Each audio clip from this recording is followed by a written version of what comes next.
जो करने जा रहा हूँ 4 नंबर का एक ग्रुप बनेगा, इसका नाम ही SG नंबर 4 ग्रुप। ये 4 नंबर के लोग होंगे सारे उसके अंदर, एडमिन्स भी 4 नंबर के होंगे।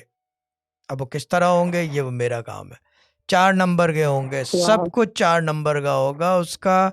और जो इंटरेस्टिंग चीज़ ये होगी कि वो 4 नंबर के इतने सारे लोग देखते हैं कि कर क्या सकते हैं, हाउ टू चेंज फेट। एक का बदली होगा सबका हो जाएगा, एक का बदली हुआ तो सबका हो जाएगा। आदात का ये फार्मूला है, इल्मुल आदात का फार्मूला है कि एक का कर दो तो सबका हो जाता है, because numbers don't lie and they remain constant.